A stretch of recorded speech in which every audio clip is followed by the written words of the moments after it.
She came just to have dinner. In an old coat, with a tired face and kind eyes. But at the most luxurious restaurant in the city, they didn't even listen to her, they threw her out like trash. No one knew who she really was. She didn't argue. She simply walked away. But the next evening she returned, wearing a dress that silently screamed power, with a gaze that didn't need to prove anything. And from that moment, the entire restaurant learned that true strength is always quiet. Because she was the owner. And what she did next changed everything. The woman, mid-40s, slight, with a tired face and hair hastily pinned up, paused outside the grand entrance. The letters D and R shimmered in gold across the glass doors. She reached forward. Before her hand touched the handle, the door burst open from inside. "Whoa there!" barked a young hostess, stepping out like a bouncer with a clipboard. Her name tag read Sophie. Her voice was equal parts performative kindness and something sharper beneath it. "We're actually full for tonight." The woman blinked. "I have a reservation. For one. Under L." Sophie's eyes scanned her. Muddy boots, no makeup, a coat that reeked of wet wool and exhaustion. She didn't bother checking the list. "I'm afraid Dorian's has a strict dress code. Our guests come in business attire or formal wear. It's not appropriate to come in looking like this." A waiter in a starched vest had joined her now, arms folded. He smirked. The woman opened her mouth, then closed it again. Her eyes flicked past them into the restaurant where wine glasses glittered and laughter rose from candlelit tables. "I just want dinner," she said softly. Sophie shook her head, stepping aside with a plastic smile that didn't reach her eyes. "Try the diner down the block, hon. They'll let anyone in." Laughter sputtered from behind the glass. Two women at the bar had turned to watch. One lifted her phone and discreetly snapped a photo. The woman looked down at herself. Her hands were trembling, but she tucked them in her coat pockets and nodded. "Of course. My mistake." She turned and walked away into the rain. No one saw the quiet flash of fury in her eyes. No one noticed the black town car idling across the street, its driver having watched the entire exchange. And no one asked what might happen if the woman they turned away wasn't who she seemed to be. That night, the restaurant hummed on, unbothered. Inside, they discussed wine pairings and weekend getaways in Martha's Vineyard. And outside, far away in a corner of the back bay, that same woman stepped out of the elevator into the top floor of a glass penthouse. She peeled off the soaked coat and let it drop. Underneath it, she wore a cashmere suit, bone white and dry as silk. She walked past floor-to-ceiling windows and poured herself a glass of St. Emilion Grand Cru from a hidden wine fridge, her jaw tight. Then she reached for her phone and opened her calendar. Tomorrow, 6:30 p.m., Dorian's. Status, owner visit, unannounced. The next evening, Dorian's glowed gold against the dusk, its tall windows lit like a stage, waiters gliding between tables, laughter clinking against crystal. Outside, another line had already formed, couples shivering in tailored coats, waiting for the velvet rope to part. Inside, the hostess stand was busy. Sophie, her blonde hair pinned back in a perfect chignon, glanced at the names on the reservation list, tapping her stylus with rehearsed poise. She barely noticed the man in a navy suit stepping in beside her, whispering something into the maitre d's ear. The maitre d's eyes widened slightly. He gave a stiff nod and disappeared toward the kitchen. "Everything okay?" Sophie asked, brows arching. The man glanced at her, then at the floor. "Just some internal matters," he said vaguely. "Routine." Routine didn't usually make the maitre d' turn that shade of pale. At 6:27 p.m., the car pulled up. This time it wasn't a woman in a brown coat. It was a black Bentley with tinted windows. The valet scrambled to open the door.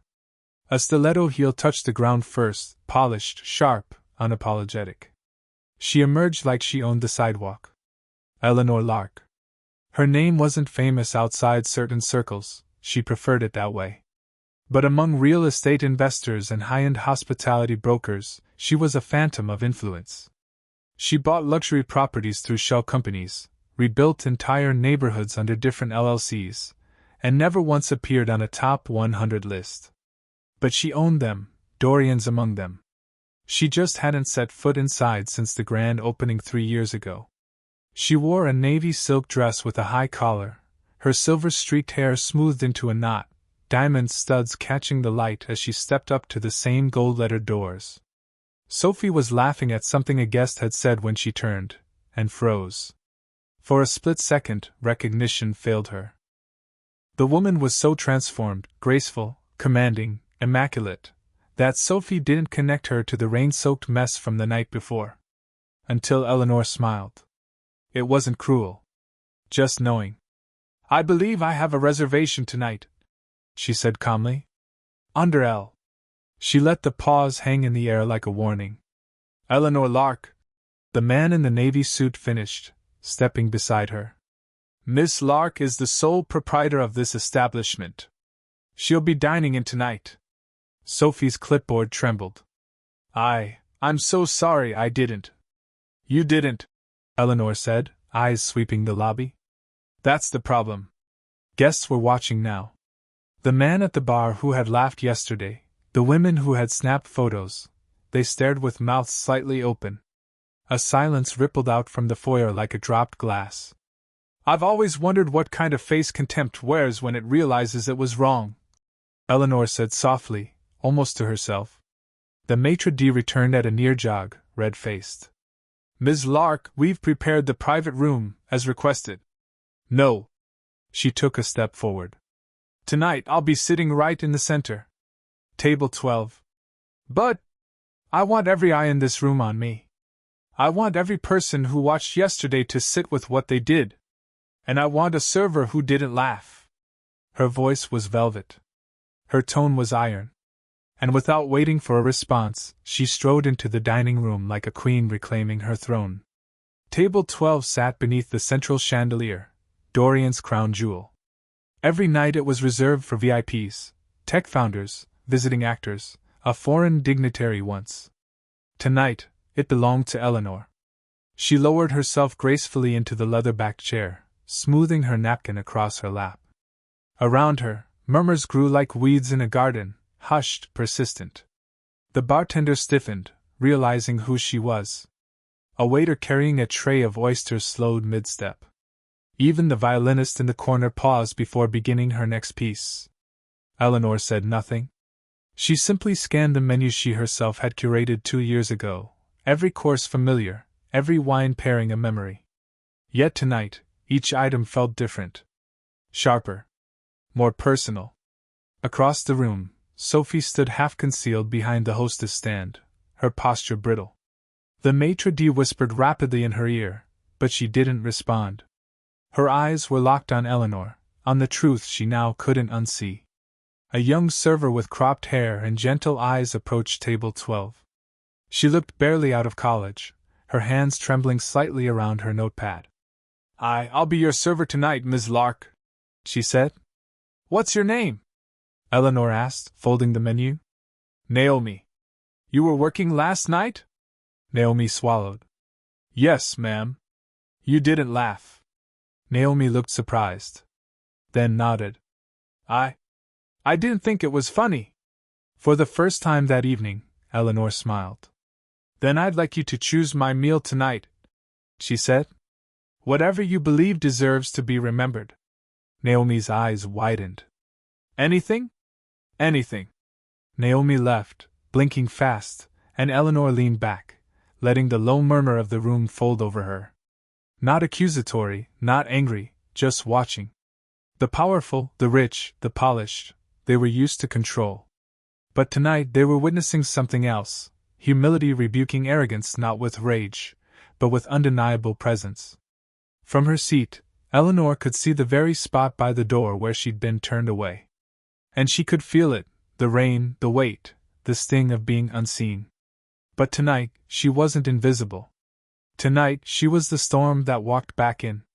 Naomi returned with a silver tray, hands steady now. On the plate sat something simple, a seared scallop resting on a smear of sweet corn puree, topped with a few shards of pickled fennel and microgreens. "It's not the flashiest thing on the menu," Naomi said, placing the dish in front of Eleanor. But it's the one the kitchen staff is most proud of. They make it for each other after closing, when the lights are low and no one's around. Eleanor looked at her. That's a good reason, she said. Naomi smiled, nodded, and slipped away. Around the room, people had gone quiet. Not out of politeness, but reverence, the kind that prickles the skin. The kind that means someone is doing something you wouldn't dare. A hedge fund manager at a nearby table leaned toward his wife. She's the owner? He whispered. I think so, she murmured, her fork halfway to her mouth. The girl at the front, the one who turned her away. She looks like she's about to pass out. At the bar, one of the women who had taken a photo the night before slid her phone back into her clutch. Her hand trembled slightly. She avoided Eleanor's gaze, but her ears were flushed. The scallop was exquisite. Eleanor took her time with it, letting the textures and flavors pull her into the present. That was the thing about food, it didn't lie. It held the soul of the person who made it. Even in a palace of pretense, the plate could still tell the truth. When Naomi returned to clear the dish, Eleanor said, "Tell the chef thank you. Tell him this is the first bite I've truly tasted in months." Naomi hesitated. "I will. And he's the one who asked me to take your table. He was in the kitchen yesterday. He saw what happened. He was furious." Eleanor nodded slowly. "Good. Will you?" Naomi fidgeted. "Will you be making changes?" Eleanor raised an eyebrow. "Do you think I should?" Naomi looked toward the front, where Sophie was still trying to pretend she was busy reorganizing the reservation log. "Yes," she said quietly. "I think you already are." For the first time in years, Eleanor felt something loosen in her chest. Not victory. Not vengeance. Clarity. She wasn't just here to remind people who she was. She was here to decide who they would be. The second course arrived without fanfare, a bowl of butternut squash soup, poured tableside with a slow, reverent hand. Naomi did not rush. She didn't announce the ingredients like a rehearsed line. She simply let the scent, nutmeg, brown butter, roasted onion, speak for itself. As Naomi turned to leave, Eleanor stopped her with a question. "What do you want, Naomi?" Naomi blinked. "Pardon?" "In life. What do you want?" The girl stared at her. She looked like she hadn't been asked that in years. "I want to open a place like this," she said finally. "Not this big, not this polished. But somewhere real. Where the kitchen isn't just behind a wall. Where the staff doesn't feel like furniture. Where people come back because they feel known." Eleanor nodded, sipping the soup. "And do you think that dream belongs to someone who watched a woman get turned away at the door and stayed silent?" Naomi froze. "I didn't laugh," she whispered. "No," Eleanor said gently. "But you also didn't speak." The words weren't cruel. They were just true. They hung between them like steam rising from the bowl. "I was afraid," Naomi said. "I didn't want to lose my job." Eleanor gave a slow smile. "And yet here you are serving me, when everyone else is hiding in corners." Naomi's lips parted as if to say something else, but Eleanor lifted a hand. "Go. I'm ready for the next course." As Naomi disappeared into the kitchen, Eleanor felt the room adjusting around her, as if the air itself was trying to learn something. Conversations had softened. Utensils clinked more carefully. And across the room, Sophie stood utterly still, phone in hand, debating something only she could see. Then, unexpectedly, a voice from the corner table, an older man in a gray linen suit, called out. "Ms. Lark?" Eleanor turned. "I was here last night," he said, not standing, but not hiding either. "I watched what happened." "I said nothing." Eleanor studied him. "And tonight?" He cleared his throat. "Tonight I'd like to offer you my respect. It's late, but sincere." A few heads turned his way. A few more dropped to their plates. Eleanor nodded once. "Accepted." Then she returned to her soup, the smallest curve of a smile on her lips. The restaurant was learning its first lesson. silence is never neutral. It either shields cruelty or interrupts it. Tonight, Eleanor was teaching with presence, not punishment. In the kitchen, the staff had gone quiet. Not in fear, but in awe. Word had spread in hushed voices and darting glances. She was here, and she was watching, but not with the cruelty they expected. She wasn't yelling. She wasn't firing people on the spot. She was listening. Chef Marco leaned over the pass, arms crossed. He was a barrel of a man with forearms like tree trunks, tattooed with knives and rosemary sprigs. His usual bravado had vanished. "She wants the next course?" he asked Naomi, who nodded. "I told her the scallop was our late-night dish. The soup was yours. I think she liked both." He exhaled, running a hand down his face. "Good." Behind him, the line cooks had slowed. Not one dared ruin a plate tonight. Back in the dining room, the energy had shifted. Diners sat a little straighter. No one sent food back. No one barked for faster service. Even the wealthiest among them, the ones who never looked up from their phones, now watched Eleanor as if her silence might turn into a sermon. And then Sophie moved. She stepped out from behind the hostess stand and crossed the dining room with stiff legs. Her face was pale. She stopped at the edge of Eleanor's table, shoulders tense. "Ms. Lark," she said, voice tight. "I just wanted to say I had no idea who you were yesterday. If I had..." Eleanor looked up sharply. "That's the problem," she said, cutting the air clean. "You would have treated me differently if you knew who I was. That says everything." Sophie flushed, but still stood there. "I was doing my job," she muttered. "No," Eleanor replied. "You were doing your habit. Judging by shoes and fabric, not by presence or dignity." A few diners had turned openly now. No one was eating. Sophie glanced around, suddenly exposed. "Are you going to fire me?" Eleanor tilted her head. "Do you want to be fired?" "No, of course not." "Then don't ask about punishment. Ask what you learned." Sophie blinked. "What?" "I don't need to humiliate you to prove a point. That already happened. You felt it. The room saw it. What matters now is whether you change." Sophie opened her mouth, but no words came. Then, quietly, she turned and walked back toward the front, the room parting around her like tide. Naomi returned a moment later with the third course, braised short rib over Parmesan polenta, topped with crisped shallots. Eleanor took one bite and closed her eyes. It tasted like home. And she had made the whole room remember what humanity tastes like. The short rib melted on her tongue, rich and slow and exactly as she remembered approving it years ago, back when she'd walked this dining room in jeans and a clipboard, unnoticed, unseen, shaping every detail while the investors smiled for cameras out front. But now the spotlight was hers, and she hadn't asked for it. She'd earned it the moment they tried to make her feel small. The meal moved on in gentle rhythm. Naomi brought a cleansing sorbet next, lime and basil, just tart enough to wake the tongue. Eleanor nodded in approval. Around her, the room held a strange hush, not forced, but reverent. Diners whispered to one another, eyes flicking her way. One by one, a subtle transformation was happening, not just in posture, but in awareness. Even the waitstaff moved differently now. Less robotic. More present. As if the truth of the night before had shaken something loose in them too. Then a quiet clink came from the far side of the room. A man stood. He was in his 60s, stocky, well-dressed in the Boston kind of way, old money disguised as effortless style. His napkin was folded neatly in his hand. "I was here last night too," he said, voice low but clear.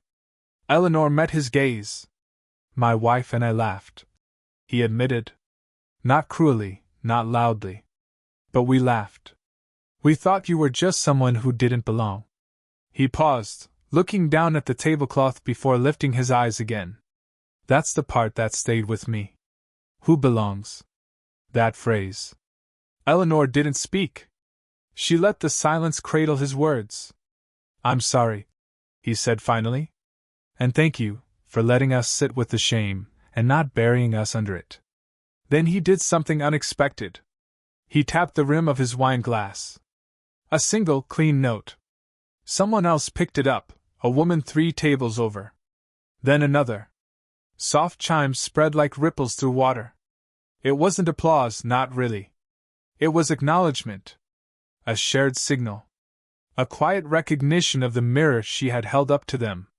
Eleanor sat still, her eyes glossing for the first time. Not from anger. From being seen, fully and honestly, in the very place that had once rejected her. Naomi leaned in and whispered, "Are you all right?" Eleanor nodded. "Yes. For the first time in a long while, I am." Then she looked toward the kitchen and said, "Tell Chef Marco to come out." Naomi's eyes widened. Now? Now. Because the next course wasn't food. It was gratitude. And Eleanor was about to serve it herself. The kitchen doors swung open slowly, and Chef Marco stepped through, wiping his hands on a clean towel tucked into his apron. His posture was stiff, uncertain. Normally, he stayed behind the wall, the maestro behind the curtain, orchestrating from shadows.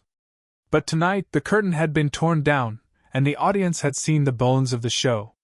He stopped a few feet from Eleanor's table. She looked up at him, her face softening. "Marco," she said warmly. "Ms. Lark?" He nodded, eyes flicking briefly toward the crowd. Diners were watching, forks paused midair. Even Sophie, now seated on a bench near the front, sat up straighter. "I remember the day you came into the test kitchen with a notebook and a crooked smile," she said. "You cooked a risotto that stuck to the pan. You were furious at yourself." "I remember," he muttered, half grinning. "You made me serve it anyway. Because it was honest. And you cared." A beat passed between them. No pretense. No performance. "I tasted your soup tonight," Eleanor said. "And your short rib. Still perfect. But more than that, I tasted that you haven't given up." Marco's jaw clenched. He looked away, then back. "I was in the kitchen last night. I heard what happened. You said nothing. I didn't know what to say," he admitted. "You looked different. And I didn't think it was you." Eleanor nodded slowly. "That's the point, Marco. I am different. We all are, at one time or another. No one looks like power when they're tired. Or grief-stricken. Or walking in the rain. That's why the mask matters less than the person beneath it." He looked down at the floor. "Your food told me the truth tonight," she said gently. "But next time you tell it." Marco looked up, eyes glassy now. "Yes, ma'am." She stood and extended a hand. It was not for show. It was thanks. He took it, and for the first time in a decade of knowing each other, they shared something real, not between chef and owner, but between two people who had both once been overlooked. Then she turned to the room and spoke for the first time to them all. "This restaurant was never meant to be a fortress," she said, voice clear, calm. "It was meant to be a table. For strangers. For the weary. For the quiet. You don't earn your place here with what you wear or how much you make. You earn it by being human. And letting others be, too." Silence. Then a quiet, deep breath moved through the room like a tide receding. Eleanor sat again. The sommelier, wordless, approached and poured a glass of their finest Burgundy, a bottle not on the menu. A silent offering. She raised her glass, not high, just enough. To the unseen. To the brave. To those who return. Dessert came as twilight settled into the windows. Molten chocolate cake with burnt orange peel and a thin curl of candied ginger resting like a secret. Eleanor didn't speak as Naomi placed it down. She simply looked at the delicate plate and understood what it was. A quiet apology. A small act of reverence. Naomi stood back, not hovering but present, like a guard who'd been retrained to protect with listening instead of control. She no longer fidgeted. She no longer shrank. Being chosen to serve the woman they'd all misjudged had changed her. And Eleanor could see it. The cake was warm, almost too rich. She ate it slowly, bite by bite, as if drawing out the final page of a story. People were starting to stand now. Not out of impatience, but humility. Some came to her table, soft-spoken, uncertain, to thank her. One woman whispered that she hadn't seen her own mother in years, ashamed of how she dressed, how she spoke. "She's the strongest person I know," the woman admitted, tears threatening. "I think I forgot that until tonight." Eleanor didn't touch her hand. She didn't need to. She simply looked her in the eye and said, "Then call her. Start over." The woman nodded and walked away. Others followed, some with confessions, some with silence. The hedge fund manager left a folded note under her plate. A dishwasher emerged from the kitchen to bow his head and returned just as quickly. Sophie never approached again, but from the front desk she watched, arms crossed, not in defiance anymore, but thought. When Eleanor finally stood, the staff lined up near the kitchen. Naomi was at the front. Chef Marco, surprisingly, stood behind her, arms at his sides like a soldier in rest. "You remind us what this place was meant to be," Naomi said. Eleanor smiled. "No. You reminded yourselves. I just came back to watch you remember."